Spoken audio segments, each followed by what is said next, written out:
Welcome to the Killer Innovation Show, the longest continuously produced podcast in history. Each week, Phil McKinney brings you the insights and strategies to amplify your creativity and innovation skills.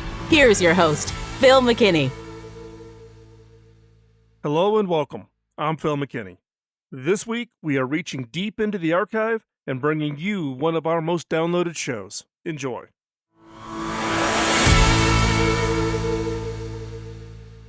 Innovation is all about translating ideas into real products, real services, and real solutions. As I've said in the past, ideas without execution are a hobby. And I don't know about you, but I'm not in the hobby business. With that said, the process all starts with ideas. Now, ideas can come from any number of sources. It can come from employees, from customers, from partners, from just lone inventors out there that have come up with a really great idea that they think you might be interested in. They can come in the form of outputs from workshops, brainstorming sessions, call for ideas. You put out a request and people submit. The question is how do you manage your ideas? What I mean is how do you log them? How do you track them? How do you rank them relative to all the other ideas that are in your funnel? Ask yourself the question, where are your ideas today? If you had to go back to all the brainstorming sessions that you've done just over the last few years, could you easily put your hand on the list of ideas that came out of all those brainstorming sessions? Now, many of you are probably saying, well, why would I ever want to do that? I've gone through those lists. I've picked out the best ideas, and those are the ones we're working on.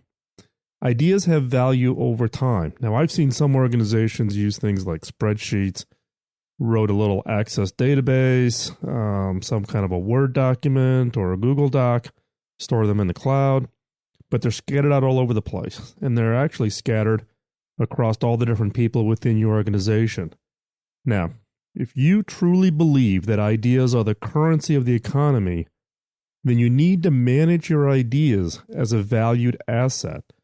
You can't treat them just as scrap pieces of paper or post-it notes stuck next to your monitor. You need to treat them like a valuable asset. So, what's needed in a good idea management system? 1. Idea capture and tracking. Sounds simple. You need an easy way to put ideas into the system, track them over time, evaluate them, and link them to possibly being part of other ideas that grow into being something of significance. That idea capture needs to be able to be done by people, let's say, on your innovation team, but it should be open to other people within your organization to easily submit an idea that gets into the idea management system. That way you've got one place to look, one place where all of your assets, this very valuable asset of ideas, is now sitting. Once you have that idea capture in place, now you can use this tool to do idea evaluation. Do you open it up and allow, everybody in the organization to look at it and vote, and therefore the idea with the most votes wins? Do you use some kind of a ranking process similar to what I've shared here in the podcast? Asking the 5 key questions and asking people to rank each idea against the questions. Do you crowdsource the feedback, just asking for people to post comments, and then the ones that get the most discussion going or ideas that you look at? You need some form of an idea evaluation tool as part of this. How do you bubble up the best ideas to be looked at more seriously by management?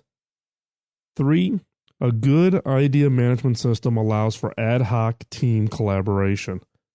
What I have found with really well-designed tools is, as people submit an idea, they go through search, and they found that somebody else is working on an idea that maybe is not quite identical, but it's similar, and it's a different part of the organization.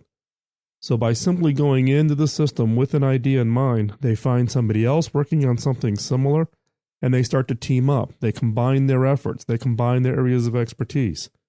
So a very well-designed tool that acts as this kind of social hub of innovation within your organization allows for these ad hoc teams to come together. The result is that you actually get better ideas because you're getting cross-organizational efforts that one side may not be aware of another part of the organization working on something, And those collaborations can really generate some exciting ideas. Number 4, support whatever process, steps, gates, whatever your method is for innovation. So once an idea gets into the system, it gets ranked, it gets prioritized, you start down the effort of doing the execution, meaning you're going to turn it from an idea into a real innovation, then this idea management then allows you to track those ideas through whatever the gating process that you're using. One, it just allows you to say, being able to say that, hey, this was a great idea and it's actually in the execution phase, or this idea is still in the evaluation phase. However the phases you use within your organization, your tool needs to match. Now be careful here, because there's a lot of tools out there that will force you to follow their process. You want a tool that follows your process, because your organization is unique. Your decision-making process, your evaluation process, the way your senior executives want to hear about programs and projects. So you need a process that matches you, not you modifying it to match some tool. Number 5, it needs to support pausing ideas. Now, what do I mean by pausing an idea? I have a saying that just has gotten ingrained in my brain over the years, having gone through this frustration with ideas that I've been leading in teams, is that the difference between a good idea and a really great idea is not about the idea, it's about the timing. The market's not ready, customers aren't ready, your organization's not ready, the regulatory environment from the government is not ready. There's lots of reasons. The key is that if you've got a really good idea and what you're really running up against is this timing, you need the ability to pause an idea. Have an idea that's somewhere in the phases of process, but you capture it in such a way that you can literally hit a pause button and think about it as like sticking a book on the shelf in a library. And then 6 months, a year, 2 years down the line, go back, pull that book out of the library, and pick up where you left off. Now, it's a little bit harder to do with ideas because the idea really is coming off of off an individual's thoughts. And you have to be able to get back to that individual and get them re-engaged to restart the programs or restart the thinking around the ideas.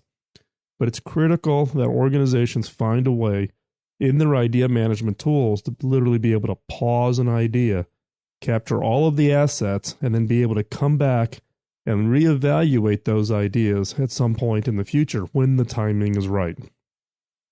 And the 6th piece that's critical for your idea management system is the ability to issue what I call challenges. Now, if you just sit back and let employees or whoever submit ideas into your idea management tool set, you're basically running your idea management process as if it was an electronic version of a suggestion box. And what you're going to find is that a lot of those ideas then just become incremental. If you really want breakthrough ideas, you need to issue challenges. These are carefully worded questions, problems, areas of interest, and put that out to the general population with some form of incentive for them to spend time thinking of the ideas and approaches that will allow them to answer or solve that in the form of ideas. Well-constructed challenges generate a wealth of really good ideas, and it gets the organization thinking, so it serves 2 purposes. Not only do you get really good ideas, but you're signaling to the organization kind of where the strategy is going, where the direction of the organization is going.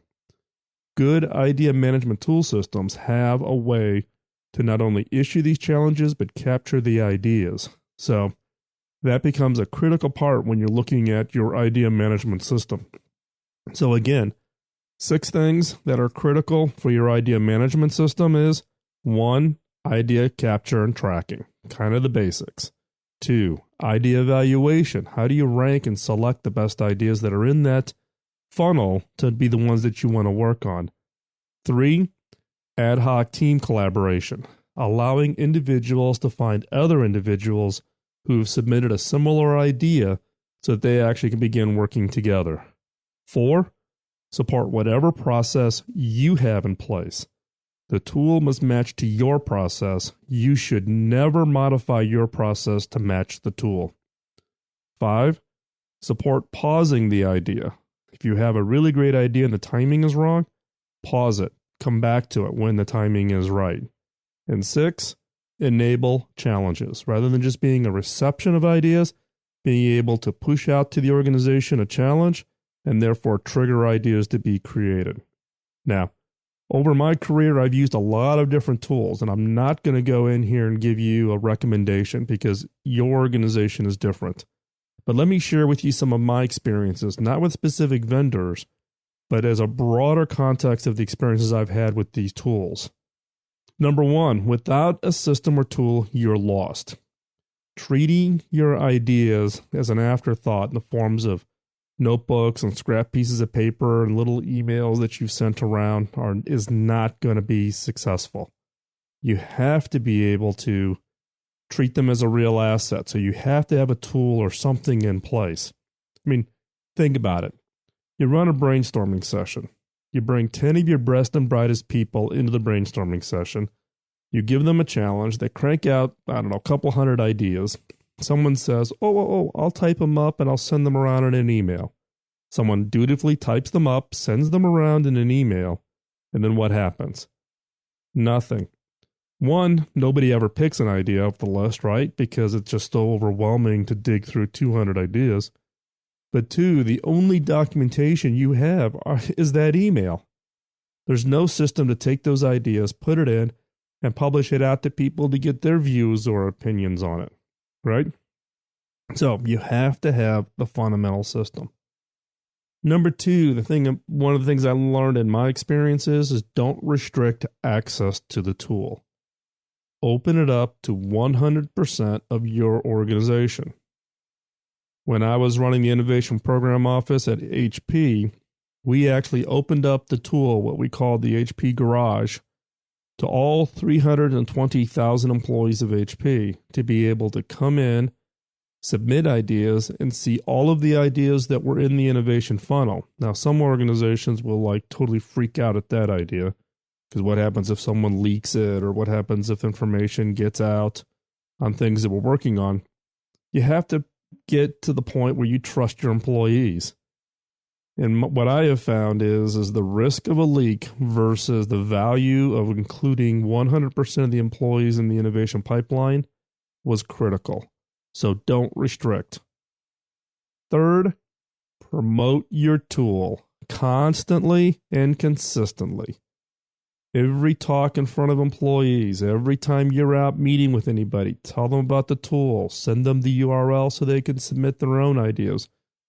To get people to engage on the tool, looking at ideas and providing their feedback. You just can't do this as a one-time blast email and then wait for the employees and everybody to submit their ideas. You need to be the evangelist for your idea management system. You need to be out there telling people that you are actually using it, that you are using that as the mechanism to evaluate programs and projects. Tell the engineering teams that if they want an idea to even get evaluated, the only way that it does get evaluated is if they use that system and submit it. And that'll start training people that this becomes the mechanism by which ideas are then managed and tracked within your organization. So you need to be willing to promote constantly and consistently. And the other point that I would strongly recommend from my experiences is close the loop with the idea submitters. Now, early on in one of the early systems that I was part of, the system got deployed. Employees submitted ideas, engineers submitted ideas, partners submitted ideas into the system, and they didn't hear anything back. And I didn't really appreciate how frustrating that was to people who submitted their ideas. So one of the things that I've put in place when I've deployed these systems since then is that there's a guaranteed turnaround. Someone submits an idea, they're going to hear back. They're going to hear back, within 2 weeks, 4 weeks, 8 weeks, whatever it's going to work within your approach. But you have to close the loop. They want to hear back. They're used to not hearing anything, right? They submit an idea in the process of a brainstorming session. Someone dutifully sends that email, and then nothing ever happens. So they're used to submitting ideas, and dropping into this massive bucket that nothing ever happens to. If you're going to run an idea management system, close the loop with the idea submitters. Give them feedback. And the last area from my experiences of working with these idea management systems is think about applying some form of gamification. Now, what I mean by gamification is make it fun.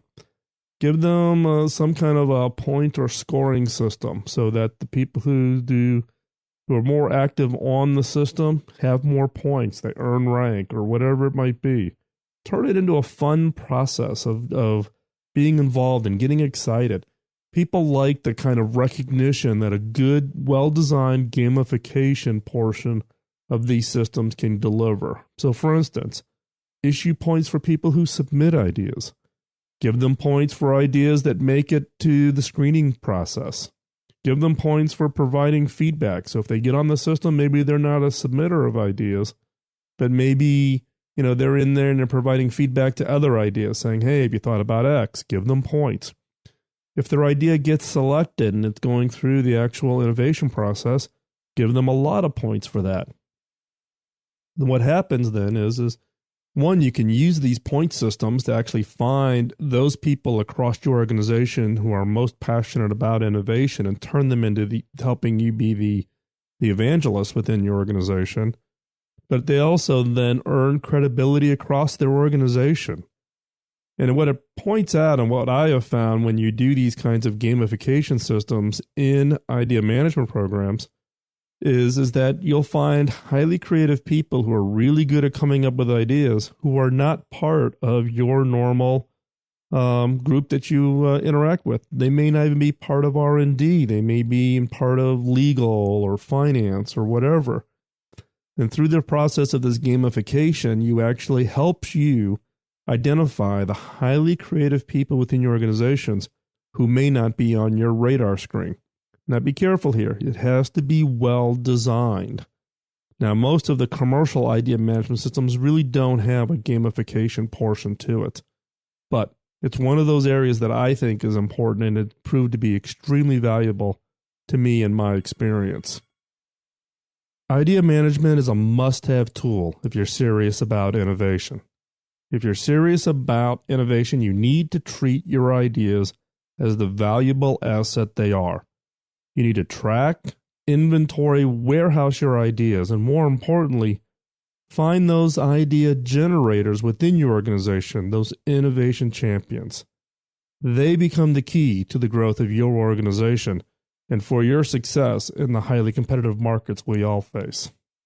Now, what I'm going to ask here is a special ask. What I'm asking is drop me a note on how you've used this podcast to create something, whatever it is. Nothing is too small or too minor. So drop me a note and describe to me how you've used the podcast to create something. What I want to do is I want to aggregate these ideas and share them with the Killer Innovations community as a way to spark their own ideas, their own things that they could be using, or ways to be more creative to come up with better ideas. So again, drop me the note, send it to feedback@philmckinney.com. And again, thanks for the time for listening, and we'll talk to you real soon. Bye-bye.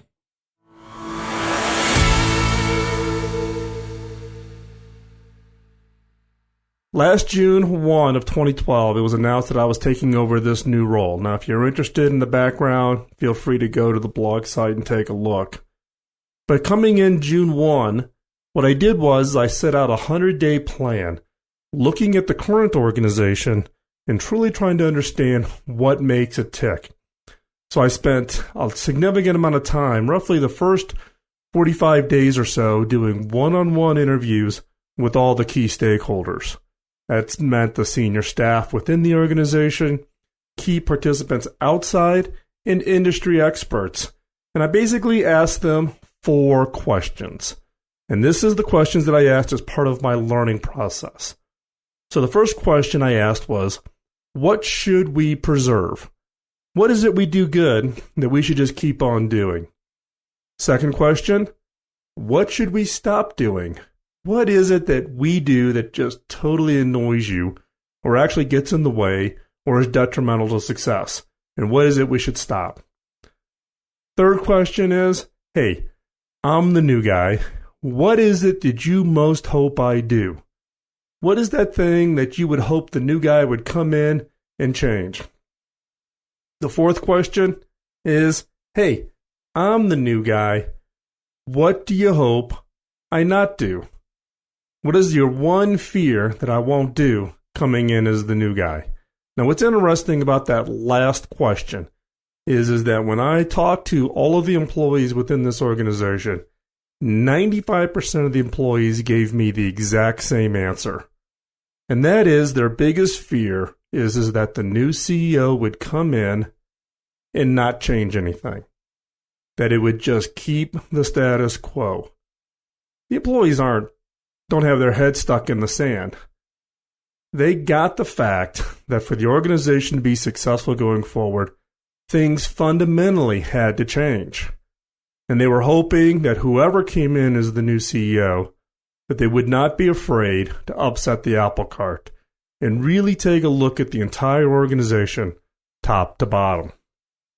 Now, based on this charter of change, which I felt I got both from the employee base but also the board of directors, first thing I wanted to do is really understand what made up the core attributes. What makes the organization the organization? Now, what I found was a little surprising. Now, you could argue that there are some core attributes, that there are certain policies and procedures. But in my assessment is that the core attributes were either inherently done by accident or worse, non-existent. Now, this actually created a great opportunity because I could build the core attributes up from scratch. So how do you do that? Well, first of all, the key there is you got to help everyone understand why core attributes are so important. Now, there's a previous podcast, and there's also a blog post on this that is from last year that you can go out and check, and I'll link to it in the show notes. The first thing out of the gate was collect up a list of words that either describe what the organization is, or in this case, more importantly, what is it the team wants the organization to become? When there's no core attributes that exist, this is an excellent opportunity to participate in the process of defining an organization that you want to work with, that you want to be a part of, that you want to contribute to. So we collected up all these words. Now, keep in mind, core attributes articulate what you stand for. They explain why you do business the way you do. When all else fails, organizations need to be able to fall back on a set of core attributes that drive everything from decision-making to priorities to how teams interact with each other and how we get viewed outside in the marketplace. So, what were the core attributes that we came up with as part of this new organization? Well, I'm going to run through the list here relatively quickly just to give you a feel, but these are not what I would call core attributes that apply to every organization. Core attributes need to be personal. They need to mean something to your organization. So, the core attributes that we came up with include, we are passionate. We need to have passion. As I've said in the past, if you're going to play in the innovation game, what I hire for is passion. I can teach technical skills. I can teach how to be more innovative. I can teach an innovation funnel process. What I cannot teach is I can't teach passion. Core, fundamental, people in the organization, the entire organization needs to be passionate about what it is they do. Second, we think big and bold. We are an R&D organization. We get funded by outside corporations that are in the industry to develop and invent what's going to be the next big product or service. We get paid to think big and bold. This attribute I put in place specifically to challenge the organization to get out of the rut of kind of the incremental next innovation that inherently describes any industry. We need to think big and bold. Third, we are fast and agile. When I went back and I looked through all my notes on the 4 questions that I asked all the stakeholders, one of the key complaints about the organization was it was slow and it was fixed. Not a lot of flexibility to do new and different things or to do it a different way. So this is a core attribute to challenge this process or this perception of the organization from the stakeholders. We need to be fast and agile. Fourth is, we are a team. We're small. We're not that large of an organization. The only way to success is not about individuals, but about team. Next is, we classified an attribute around what we call unlocking individual potential. How do we enable people within the organization to achieve way beyond what they even think they can do themselves? How do we challenge individuals? How do we put together development programs? How do we create an environment where people go far beyond contributing to the success of the organization, far beyond anything they would have thought they could do? The next one, we lead by example. When I went back again and looked at my notes from the 4 questions I asked all the stakeholders, one of the key attributes of this organization was its honesty and integrity. I got constant praise and constant accolades about the honesty and integrity of the organization down to each individual within the organization. And we defined this as really being the anchor, the cornerstone, the key to our organization. And in this case, we say that we lead by example. We're going to set the bar on how we interact with each other, how do we interact with people in the industry, and how we interact with people outside the industry. We lead by example, and core to that is our honesty and integrity. And last, we are resourceful. We are a small organization, so it's key for us to deliver ideas and innovations in R&D far beyond our size and scale. We have to be resourceful in how we do that. So again, we are passionate, we think big and bold, we are fast and agile, we are a team, we unlock individual potential, we lead by example, and we are resourceful.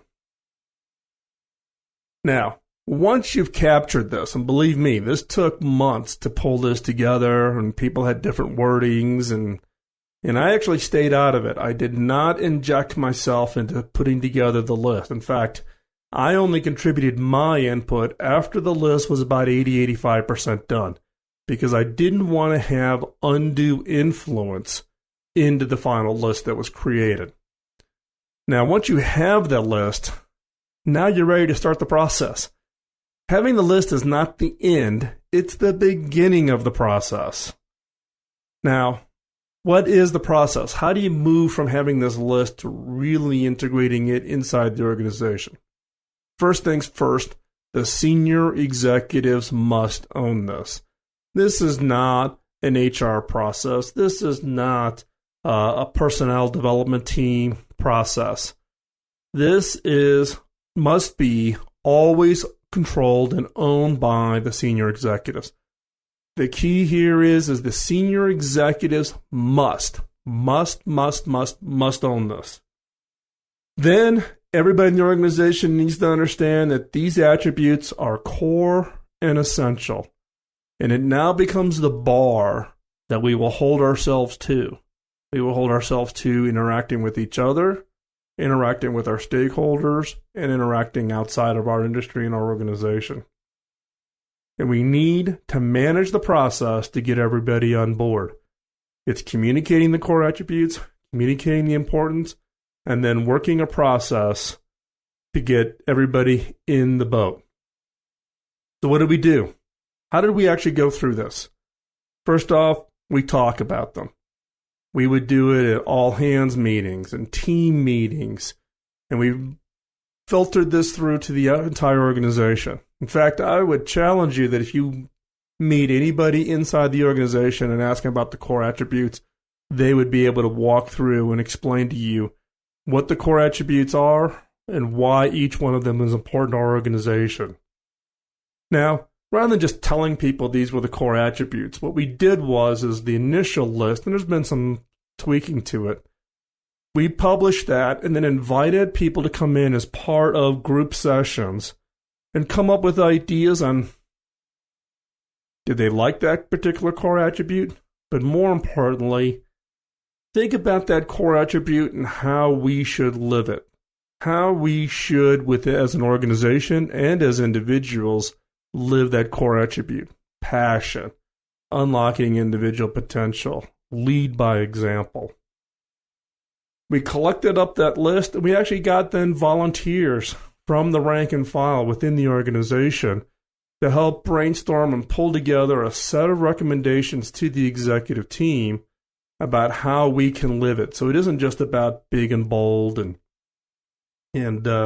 those types of things, but actually how do we live them? How do we do them? What would be things? What would be proof points that we could go off and do? As part of that exercise, we also created an assessment to allow the team to assess themselves. Could I, as an individual, live to these core attributes, and how am I living to these core attributes? We did it as a peer. So people at the same level got assessed by their peers around those core attributes, and we did it as a team globally. It was a real eye-opener for everybody in the organization, where people recognized that they were already living a number of these core attributes, and there were some core attributes that they, maybe wasn't a negative that they weren't doing them, they just hadn't really applied and really thought about them. And out of that, we got an extreme positive feedback response around those assessments, which allowed people then to think about what are the things they were going to do personally over the next 6 to 9 months to really live out these core attributes. The other thing we've done is we've changed our hiring process. New recruits that are being considered to come into the organization get assessed against the core attributes. If there's not a match, it makes no sense to bring somebody into the organization. We've set the core attributes, and everybody in the organization is aligned on this. And in fact, this was really driven by hiring managers using the core attributes really as that filter screen to make sure that people coming into our organization aligned with the culture of what it is we were trying to build here. The result is that the new hires that we've recently brought into the organization who have been assessed against these core attributes have hit the ground running and have had huge impact into the organization. The other thing we've done is we've included core attributes into our performance management. At the end of the year, employees are getting assessed as to the set of those core attributes as to do they never exhibit them, do they sometimes exhibit them, or do they always exhibit them? And we're going to pick and roll around and change which core attributes we're going to measure each year based on what are the things that we're working on. Now, the assumption is that we're living all the core attributes every year, all the time, but we will pick and choose ones each year that we want to particularly emphasize on. So this year, there's 4 or 5 that we've chosen that will become part of that performance management. Now, coming up, I've been in this new role for a year. We started this whole process on core attributes 9 months ago. And what I can tell you is that the impact on the organization, the impact on the morale from the standpoint of people feeling like that they're contributing and they understand the organization and why we do things a certain way, has just been beyond any set of expectations I could have had. The impact on the organization is, like I said, beyond anything that I had expected.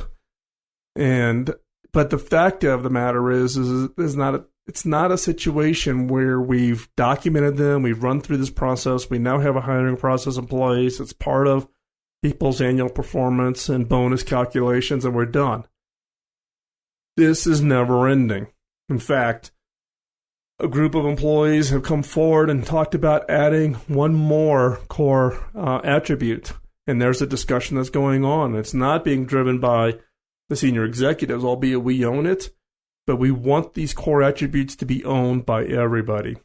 So, fact is that you've got to be open to that. It's not static, and it's a never-ending process. That includes things like rewarding teams when they show a core attribute. When somebody's done something big and bold or showed off, exceptional teamwork. Someone from Team A stepped over and helped Team B to do something that just had big impact. Likewise, and this is the tough part of the conversation, if you have people in your organization who are not living up to the core attributes, then you need to take that uncomfortable process of having the conversation with them. And if it's not going to work out, no foul, but work them out of the organization. If you let people stay within your organization who are not aligned with the core attributes, then the rest of the organization will start believing that the core attributes are not that important and not everybody's getting measured up against them. So, obviously, we all like the positive impact from these activities, but the fact is, in some cases, you got to deal with the difficult ones. And that includes getting rid of people who are not aligned with the core attributes.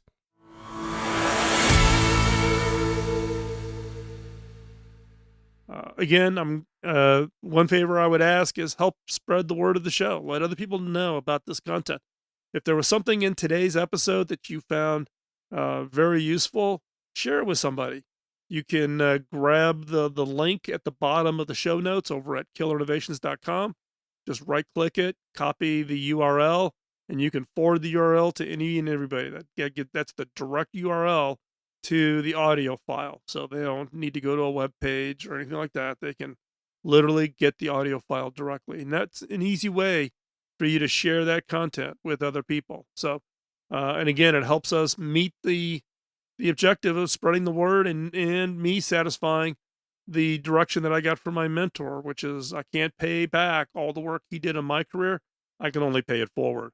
And my way of paying it forward is having worked in producing this content now for over 17 years and making that content freely available to any and all who might find it beneficial and insightful as you are working on your own journey around innovation and creativity. And with that, we will talk to you next week. Bye-bye. Podcasting nonstop since 2005, this has been the Killer Innovation Show on the Innovators Network.